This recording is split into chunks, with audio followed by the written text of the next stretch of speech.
تو انہوں نے اپنے کپڑے اوڑھ لیے، یعنی کہ اپنے اوپر اوڑھنیاں اوڑھ لی، تاکہ ہم سے وہ کنارہ کشی اختیار کرنے، اور ضد پر اڑ گئے اور تکبر کیا، اور بڑا ہی برا تکبر کیا انہوں نے۔ پھر میں نے انہیں بآواز بلند دعوت دی، پہلے خفیہ دی، پھر وہ بآواز بلند دعوت دی۔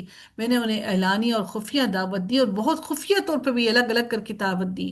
تو میں نے کہا کہ اپنے رب سے بخشش مانگ لو، یقیناً وہ ہمیشہ سے بہت معاف کرنے والا ہے، وہ آسمان سے تم پر موسلا دھار بارشیں برسائے گا، اور مال اور بیٹوں سے تمہاری مدد کرے گا، یعنی تمہاری ہر طرح سے وہ مدد کرے گا، مال سے بھی اور بیٹوں سے بھی، خوب بارشیں برسائے گا، تمہارے لیے باغ پیدا کرے گا اور نہریں جاری کرے گا۔ کیا ہو گیا ہے کہ تم اللہ کے وقار خیال نہیں رکھتے ہو؟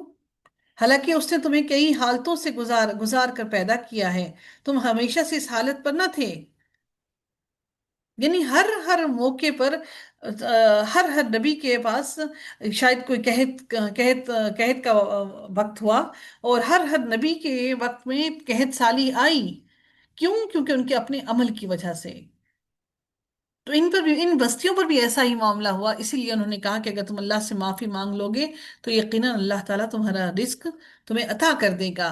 اس سے ایک اور بڑی اہم ترین بات سمجھنے کو ملتی ہے، اگر کسی پر بھی رزق کی تنگی ہو تو اس کو چاہیے کہ وہ کثرت سے استغفار کرے، کہ اللہ تعالیٰ اس بخشش کرنے کے عوض اللہ رب العزت ہمیں رزق عطا فرمائے۔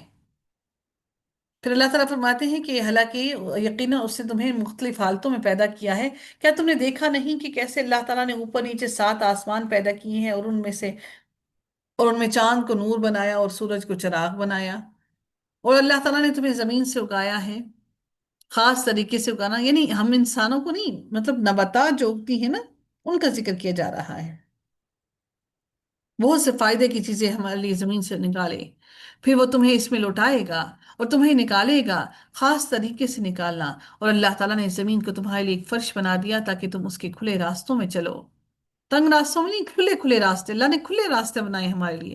نوح نے کہا اے میرے رب، انہوں نے میری نافرمانی کی، یعنی بہت نوح علیہ السلام نے ان کو سمجھایا لیکن انہوں نے نہیں سنا، پھر آخر کہا کہ انہوں نے میری نافرمانی کی اور اس کی پیروی کی، مال اور اولاد نے اس کے خسارے کے سوا کسی چیز کا اضافہ نہیں کیا، اور انہوں نے خفیہ تدبیر کی، بہت بڑی خفیہ تدبیر، اور انہوں نے کہا کہ اپنے معبودوں کو ہرگز نہ چھوڑنا، اور نہ ود کو چھوڑنا، یہ ان کے بت تھے، اور نہ سوا کو، اور نہ ہی یغوث اور یعوق اور نصر کو، یہ سارے ان کے بتوں کے نام تھے۔ وقد اضلوا کثیرا، اور یقیناً انہوں نے بہت سے لوگوں کو گمراہ کیا، اور ان ظالموں کو گمراہی کے سوا کسی چیز میں نہ بڑھانا، اپنی خطاؤں کی وجہ سے غرق کیے گئے، چنانچہ وہ آگ میں داخل کر دیے گئے، پھر اللہ تعالیٰ کے سوا انہوں نے اپنا کوئی مددگار نہ پایا، اور نوح نے کہا اے میرے رب، تو زمین پر کافروں میں کسی رہنے والے کو نہ چھوڑ، کسی بھی کافر کو زمین پہ نہ چھوڑنا۔ یہی وجہ تھی کہ پوری زمین پر سیلاب آیا اور سب کو نیست و نابود کر دیا، تمام کافروں کو۔ اگر تو نے ان کو چھوڑ دیا تو یہ تیرے بندوں کو گمراہ کریں گے، یعنی اگر تو نے نبی، اے اللہ تو نے اگر ان کو چھوڑ دیا تو یہ تیرے بندوں کو گمراہ کریں گے، اور وہ بدکاروں اور ڈھیٹ کافروں کے سوا کسی کو جنم نہ دیں گے، اگر ان کی اولاد پیدا ہوئی بھی تو بھی بدکار اور ڈھیٹ ہی ہوگی، اور وہ کافر ہی ہوں گے۔ رب اغفر لي ولوالدي ولمن دخل بيتي مؤمنا وللمؤمنين والمؤمنات ولا تزد الظالمين إلا تبارا۔ اے میرے رب، مجھے اور میرے والدین کو بخش دے، اور جو میرے گھر میں مومن بن کر داخل ہو، اور سب مومن مردوں اور عورتوں کو اور ظالموں کو ہلاکت کے سوا کسی چیز میں نہ بڑھا۔ یہ حضرت نوح علیہ السلام نے آخر میں اپنی قوم کے لیے یہ دعا مانگی، یعنی کہ ان کے لیے تو بد دعا تھی لیکن اپنے حق میں ان کے لیے دعا تھی۔